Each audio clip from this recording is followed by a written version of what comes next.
All right, day 5, here we go.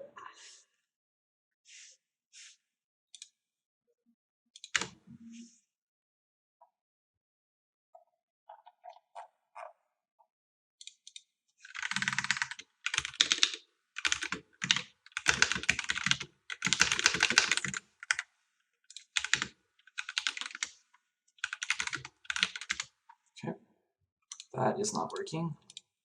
It's a little unfortunate.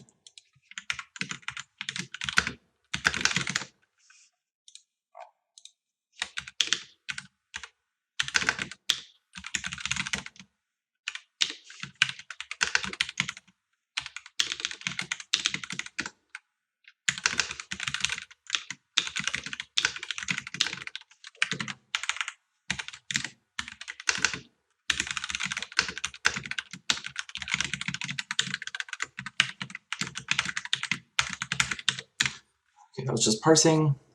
So removing crates. Trying cargo crane.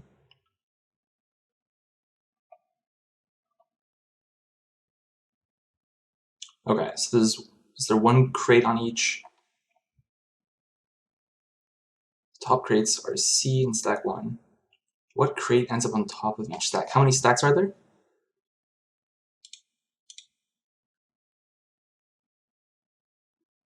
Move 1 from 2 to 1. Oh, are these the beginning? Did I miss this? Okay, yep, I did.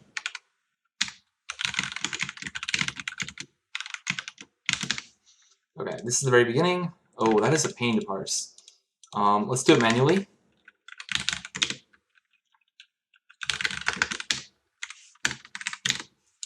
Okay, so we'll do bottom to top.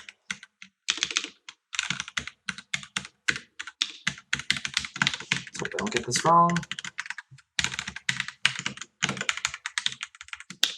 Okay, and that's QRB. And that's EZTQPMS. BDBDFRQH.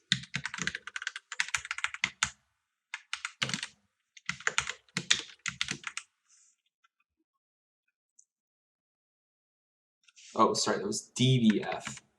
Wait, what? I think I wrong. DVFRQH.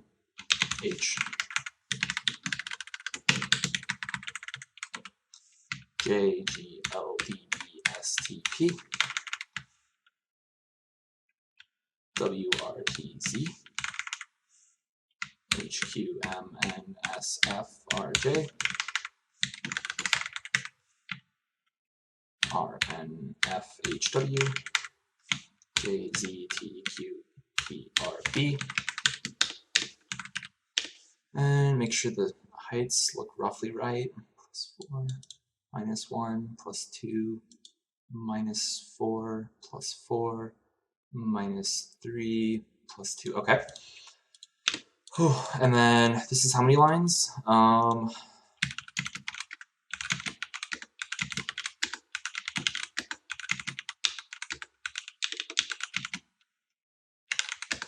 Okay, so I think it's 11 and, or sorry, 10 and onwards. Okay, so we're gonna do this. When we move 1 from, okay, that just pops that many off.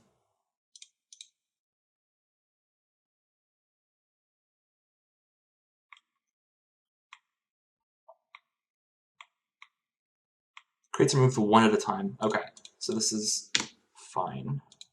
I'm gonna do this to make things a little bit easier. And we'll do stacks of B dot pop, and then stacks of C append it. I think simple as that. Does this error? No, it doesn't.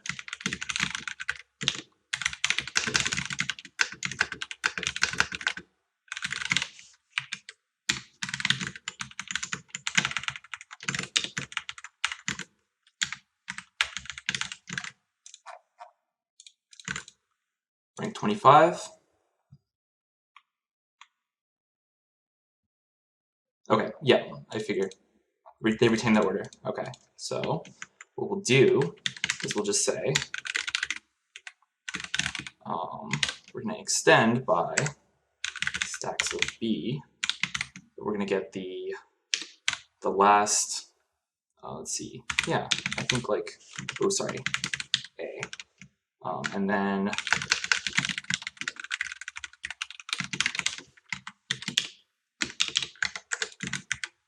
do this, and this again. Rank 20. Whew. Okay, I think part 2 was pretty straightforward from that. Oh, let's see. Wow, three minutes here. Wow, this is impressive. How long did I take on part 1? I was 4:46. Yeah, I wonder how long. I need to go back through my recording and see how long I spent typing this out.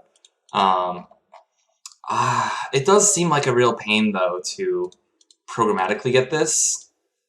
Or, sorry, when I say a pain, like, I think it would take a while to write code to parse that. This is definitely a day where I lost a little bit on parsing. I had a... It probably does work, actually. If I just run this again, I should probably put this in here. I'll just put it at the bottom. I'm going to change this.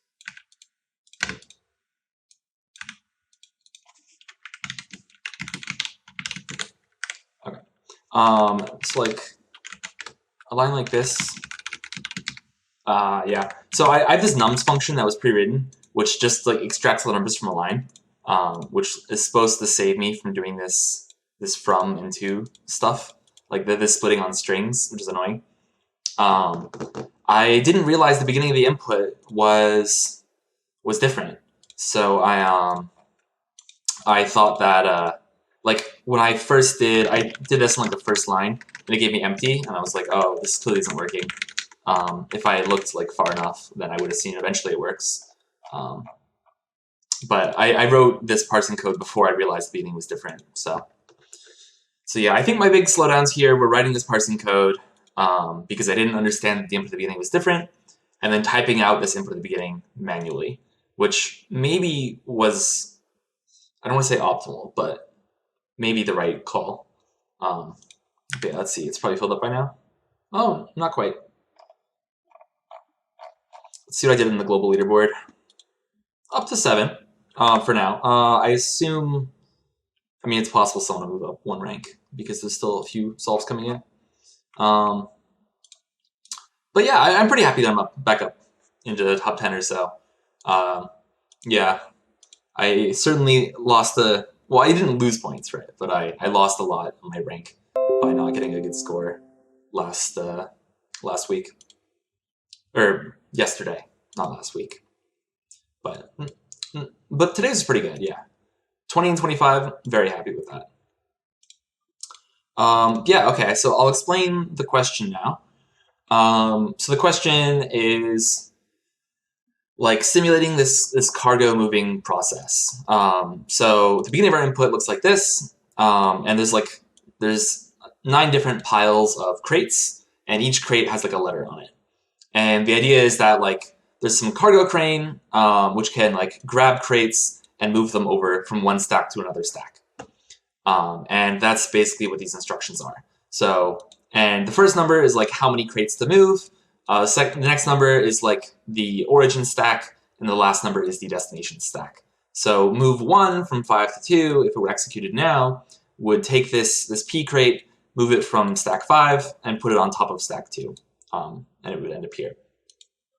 If we have more than 1 crate we need to move, like 2, it says that you have to do them 1 at a time. So if I'm moving 2 from 7 to 4 right now, I would take this J and I would move it from 7 over to 4, so J would be on top now. And then I would take the R and move it on top, so R would be on top of J on stack 4. And it basically wants you to like do all of these, and after you do all of them,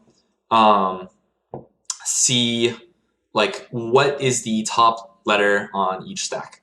And that gives you like a string, and that is your answer. So this is like pretty much just an implementation question. You just do it. Like you don't really need to worry about efficiency or anything because these are like small stacks, but basically like you parse out what crate is where on each stack, or you type it out manually like I did. So these lists are like the top of the stack is to the right. It's like the end of this list, and I guess it's a little more efficient for popping as well. But anyways, and I see something like move 3 from 8 to 2, and I literally just loop and I like pop the last one off. And that's what pop does in Python, and I append it to the other one. So the original code looked like, let's see. Okay, this s.split is fine. Okay, stacks, reset it. Yep, looks good. The original code was, so C is the, I just parsed out these integers here. C is the destination stack, so I do stacks C dot append stacks B dot pop -1. So I'm popping the last one off of stack B, and I'm appending it to the end of stack C. And then this last thing is just like a Python one-liner that gets the last letter of every line. And yeah, that's basically it. I don't think this one involved too much in the way of algorithms. But yeah. Oh, and then sorry, part two was like, oh, now instead, I think I sort of predicted this as soon as I saw this. It isn't the crate mover 9000, it's a crate mover 9001. It's it picks up and moves multiple crates at once, and this sort of tells you immediately that it's going to be like when you move 3, instead of moving them one at a time, it's just going to move the whole chunk. So if it were moving like STP, it would move it like this. Instead of before, it would move it like move the P, and then move the T, and then move the S. But yeah. Cool. And as soon as I saw that, I changed my code to simply like this extend just adds a whole list at once, and I'm just like slicing out the last A elements and putting them on the end of stack C. So again, like implementation. You could also like make another temp list and like move things over to the temp list and then move them over again, or various other things. But this is just like, I think, one of the easiest ways to do it in Python. I don't know if there's an easier way to delete the last A elements. There probably is, but I don't know if you can delete slices. I should probably test that. In Python, you have like a del keyword. I'm not sure if you can delete. And Python has these like slices, so you could do this to get every element from index 2 onwards. Let's see if this works. Oh, it does. Okay, so I think the cleaner way to do this would have been del stacks B minus A colon. Yep. Okay. Neat. Cool. Well, that's day 5. Yeah. All there is to it.